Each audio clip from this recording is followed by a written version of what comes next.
Hello friends, good morning. Time 8:30 అవుతుంది. ఉదయాన్నే లేచి అందరం స్నానం చేసి టిఫిన్ చేసి వచ్చేసరికి ఈ టైం అయింది. ఇప్పుడు మనం గోకర్ణ బీచ్ మొత్తం ఈ చివరి నుండి ఆ చివరి వరకు ఎలా ఉందో చూద్దాం.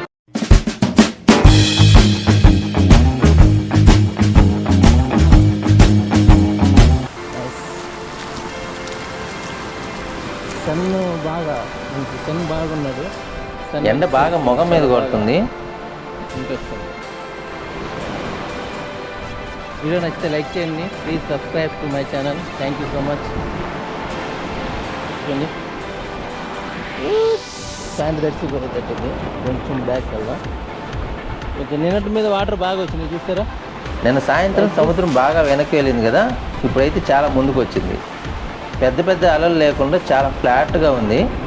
ఇప్పుడు మనం ఈ గోకర్ణ టెంపుల్ యొక్క హిస్టరీ గురించి తెలుసుకుందాం. ఈ టెంపుల్ ని మహాబలేశ్వర టెంపుల్ అని పిలుస్తారు. దీన్ని ద్రవిడ ఆర్కిటెక్చర్ లో 4వ శతాబ్దంలో దీన్ని నిర్మించారు. ఈ ఆలయం కర్ణాటకలోని 7 పవిత్రమైన ముక్తి క్షేత్రాల్లో ఒకటి. చనిపోయిన వారికి ఎదురుగా ఉన్న సముద్రంలో వారి ఆత్మకు ముక్తి కలిగేలా పిండ ప్రదానం చేస్తారు. ఈ పవిత్ర స్థలం గురించి పురాణాల్లోనూ రామాయణంలోనూ మహాభారతంలోనూ దీన్ని ప్రస్తావించారు. ఈ ఆలయం యొక్క పురాణం ప్రకారం రావణాసుడి తల్లి పరమశివుని భక్తురాలు. తన కుమారుడి శ్రేయస్సు కోసం శివలింగాన్ని పూజించేది. అందుకు అసూయపడిన ఇంద్రుడు ఆ శివలింగాన్ని దొంగిలించి సముద్రంలో పడేస్తాడు. అప్పుడు రావణుని తల్లి బాధపడుతూ ఉండగా శివుని నివాసమైన కైలాసానికి వెళ్లి శివుని ప్రసన్నం చేసుకోవడానికి రావణుడు తపస్సు చేస్తాడు. ఆ తపస్సుకి పరమశివుడు ప్రత్యక్షమవగా రావణుడు శివుని ఆత్మలింగాన్ని కోరతాడు. అంతేకాకుండా దాన్ని ఎవరు దొంగిలించకుండా ఉండాలనే వరాన్ని కూడా కోరతాడు. అప్పుడు శివుడు ఈ ఆత్మలింగాన్ని ఎక్కడైనా నేల మీద పెడితే అది అక్కడ శాశ్వతంగా పాతుకుపోతుందనే షరత్తో వరం ఇస్తాడు. రావణుడు తిరిగి లంకకు వెళ్లేటప్పుడు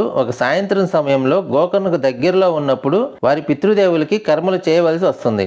ఆ సమయంలో ఆవులను కాస్తూ బాలుడి రూపంలో ఉన్న గణేశుడు తనకి కనపడ్డాడు. రావణుడు కర్మలు చేసే వరకు ఆ ఆత్మలింగాన్ని పట్టుకోమని, ఇంకా దానిని నేలపై పెట్టొద్దని చెప్తాడు. అప్పుడు గణేశుడు నేను 3 సార్లు పిలుస్తాను, అప్పటికి రాకపోతే కింద పెడతానని షరత్తో ఒప్పుకుంటాడు. తర్వాత గణేశుడు వేగంగా 3 సార్లు పిలుస్తాడు. కానీ రావణుడు అప్పటికి రాకపోయేసరికి గణేశుడు ఆత్మలింగాన్ని నేలపై పెట్టి రావణుని మోసం చేసి తన గోవులతో కలిసి భూమిలోకి అదృశ్యమవుతూ ఉంటారు. అప్పుడు రావణుడు చివరి ఆవును వెంబడించి ఆ ఆవు చెవిని పట్టుకుంటాడు. ఎందుకంటే మిగిలిన ఆవు శరీరం అంతా భూమిలోకి వెళ్ళిపోయింది కాబట్టి. అప్పటి నుండి ఆ ప్రాంతానికి గోకర్ణ అని పేరు వచ్చింది. గోకర్ణ అంటే ఆవు చెవి అని అర్థం. ఆ తర్వాత రావణుడు భూమిలో పాతుకుపోయిన శివలింగాన్ని ఎత్తడానికి తీవ్రంగా ప్రయత్నిస్తాడు. కానీ అది చాలా గట్టిగా స్థిరంగా ఉండడంతో రావణుడు కూడా కళ్ళు తిరిగి పడిపోతాడు. అప్పటి నుండి రావణుడు ఈ ఆత్మలింగానికి మహాబలేశ్వర్ అని పేరు పెడతాడు. అంటే శక్తివంతుడు అని అర్థం. ఈ గోకర్ణ ఆలయంలో 3 దైవ శక్తులు ఉన్నాయి. అవి 1 గోకర్ణం ఆవు చెవి, 2 ఆత్మలింగం, 3 భద్రకాళీదేవి అమ్మవారు. ఇది ఫ్రెండ్స్ గోకర్ణ యొక్క చరిత్ర. రావణుడు ఇక్కడ కర్మలు చేస్తాడు కాబట్టి ఇది ముక్తి క్షేత్రంగా ప్రసిద్ధి చెందుతుంది.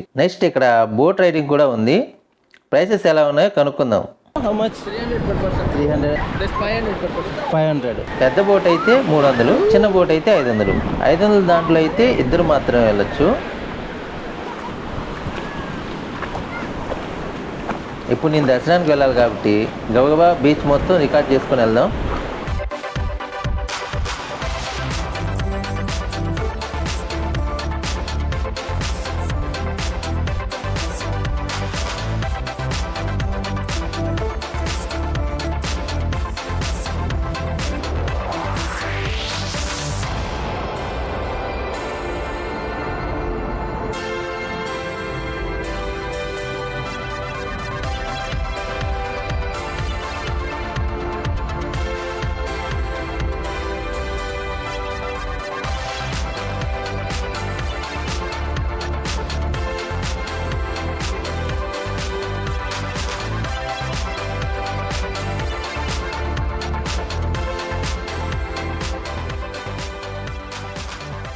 ఇక్కడ గమనించారా, అంత నల్లగా ఏదో మురిగ్గా ఉంది. ఇటు సైడ్ నుండి ఏదో మురికి కాలువ దీంట్లో కలుస్తున్నట్టుంది.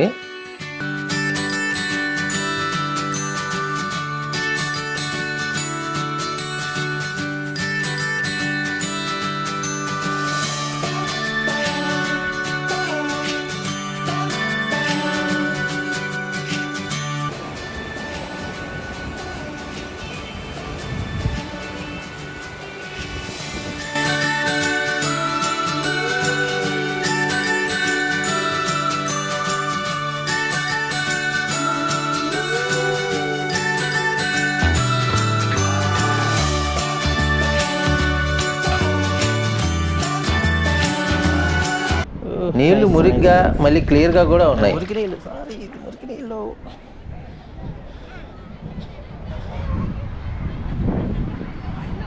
ఇంటికి కనపడుతున్నాయా? ఆ మెట్లెక్కి నేరుగా మనం టెంపుల్కి వెళ్ళాలి. ఒకసారి మొత్తం బీచ్ వ్యూ చూసుకొని వెళ్ళిపోదాం. ఇప్పుడు నేను మీకు చూపించేది చూస్తే షాక్ అవుతారు. ఇదంతా మురికి కాలువే, ఇది నేరుగా సముద్రంలో కలుస్తుంది. ఇప్పుడు నేను ఈ బ్రిడ్జ్ మీద ఉన్నాను. ఇక్కడ నుండి నేరుగా ఈ బ్రిడ్జ్ మీదకి వచ్చాను. ఈ కాలువ నీళ్లు ఇక్కడ నుండి నేరుగా సముద్రంలో కలుస్తున్నాయి. అది తెలియక అందరూ అక్కడే బీచ్ లో ఎంజాయ్ చేస్తున్నారు. ఖతం, బాయ్ బాయ్, టాటా, గుడ్ బాయ్, గయా. ఓకే ఓకే, అర్థమైంది. ఆ ఒక్క మాటతో లేచి 2 జేబులు చేతులు పెట్టుకుని నడుచుకుంటూ వెళ్ళిపోతున్నాను. నేను ఎక్కడికి వెళ్తాను కూడా నాకు తెలియదు. మా వాళ్ళు ఇక్కడ టాటూ షాప్ లో నా కోసం వెయిట్ చేస్తున్నారు. చలో వచ్చింది. ఇదే ఎంట్రన్స్.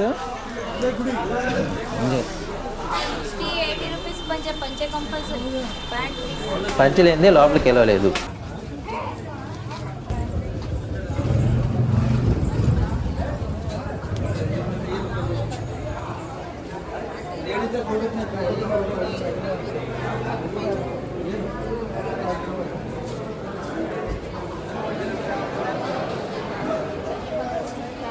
లోపలికి వచ్చాక లెఫ్ట్ సైడ్ ఒక ఆవును ఉంచారు. అక్కడ నంది మండపం అని బోర్డు కూడా పెట్టారు. కెమెరాస్ నాట్ అలౌడ్, కానీ నా ప్రొఫెషన్ ఇదే కదా, తప్పదు. ఇది గుడి లోపలికి ఎంట్రన్స్. ఇక్కడ ఒక ప్రత్యేకత ఉంది. విదేశాల్లో ఉన్న హిందువులు గాని విదేశీయులు గాని ఈ గర్భగుడిలోకి అనుమతి లేదు. అందువల్ల వీళ్ళు బయటే ఉండి ఈ టెంపుల్ గురించి తెలుసుకుంటున్నారు. ఈ అబ్బాయి చూడండి లడ్డు తింటున్నాడు. వీళ్ళు రష్యన్స్. ఈ చిన్న ఆలయంలో భద్రకాళి అమ్మవారు ఉంటారు.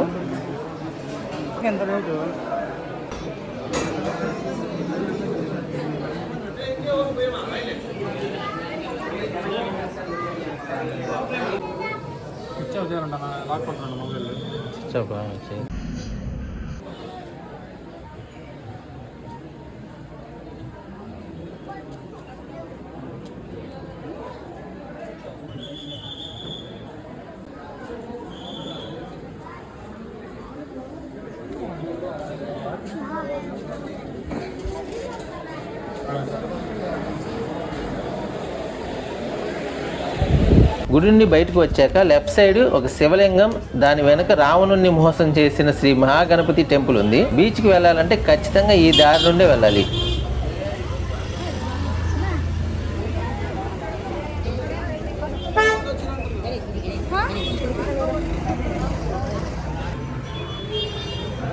లోపల గణపతిని దర్శనం చేసుకొని వచ్చాను. మొబైల్స్ అలౌ లేదు.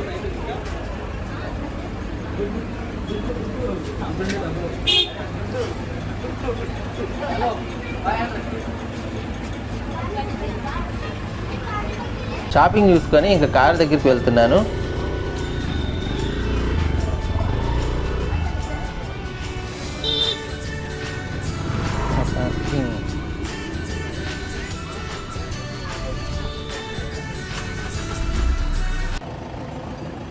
Bye bye.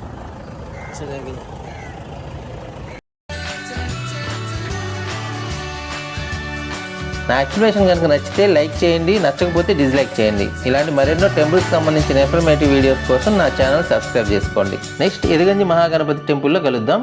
Bye bye.